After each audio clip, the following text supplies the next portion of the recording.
Lungs lungs பற்றி சொல்லணுன்னா உடல்லே ரொம்ப முக்கியமான ஆர்கன் அப்படின்னு பார்த்தீங்கன்னா பிரெயின், அந்த ஸ்பைனல் கார்டுக்கு அடுத்து பஞ்சேந்திரியங்களில் முக்கியமான ஒரு விஷயம் வந்து லங்ஸு. எங்கே வந்து அமிலத்தன்மை மிதமிஞ்சி போனாலும் அது கூடுதலான அமிலத்தை வந்து ஸ்டோர் பண்ணி வைக்கக்கூடிய இடம் அப்படின்னு பார்த்தீங்கன்னா அது வந்து லங்ஸில் தான் அமையும்.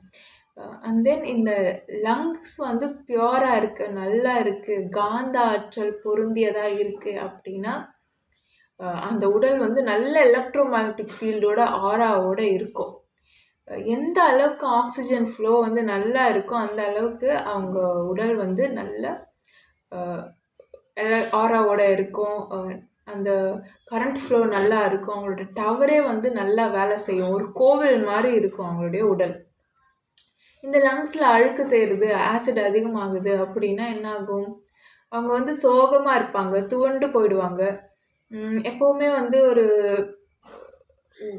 வரி பண்ணிக்கிட்டே இருப்பாங்க, எதையாவது நினச்சி கவலைப்பட்டுக்கிட்டே இருப்பாங்க. இந்த மாதிரி விஷயங்கள் லோ ஃப்ரீக்வன்சி வைப்ரேஷன்லேயே அவங்க இருப்பாங்க. இதுக்கெல்லாம் காரணம் வந்து லங்ஸில் ப்ராப்ளம் இருக்குது அப்படிங்கிறது தான். பாசிட்டிவாக பேச முடியாது, பாசிட்டிவாக நினைக்க முடியாது, இந்த மாதிரியான விஷயங்கள். ஸோ அவங்களுக்கெல்லாம் பார்த்தீங்கன்னா அவங்க ரியாலிட்டியை மாற்றுறது வந்து ரொம்ப கஷ்டமாக இருக்கும். முடி வந்து அவங்களுக்கு நீளமாக வளராது, முடி வந்து குட்டையாகவே இருக்கும். அந்த மாதிரியான அமைப்புகள் அவங்க வந்து எதிர்கொள்கிற மாதிரி இருக்கும். தோலில் வந்து பிரச்சனைகள் இருக்கும்.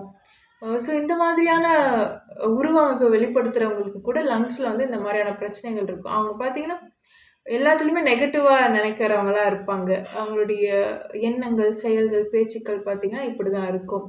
ரொம்ப மோசமாக இருக்கிறவங்க பார்த்திங்கன்னா அடுத்தவங்களுக்கு ஊறுவிக்கக்கூடிய ஊரை ஏற்படுத்தக்கூடிய சில விஷயங்கள் எல்லாம் செய்யக்கூடிய வழக்கங்களை வந்து அவங்க வச்சுருப்பாங்க. அடுத்தவங்களுடைய கஷ்டத்தை வந்து புரிஞ்சுக்கிற ஒரு தன்மை இருக்காது, எம்பத்தி இருக்காது. ஸோ வந்து லங்ஸ் எவ்வளோ பியூராக க்ளீனாக வச்சுருக்கோமோ அந்த அளவுக்கு நாம் ஒரு லைட் பீயிங்காக இருப்போம். லங்ஸில் அழுக்கு சேர்ந்தாலே நம்மளுடைய பெஸ்ட் வெர்ஷனில் நம்ம இருக்க முடியாது. ஸோ அதனால தான் பிராணாயாமம் பண்ணணும், நல்ல ஆக்சிஜன் நாம் எடுத்துக்கணும். ஸோ ஆக்சிஜன் போக போக இங்கே இருக்கக்கூடிய அந்த ஃபயருக்கு வந்து அது ஃபீட் பண்ணும்.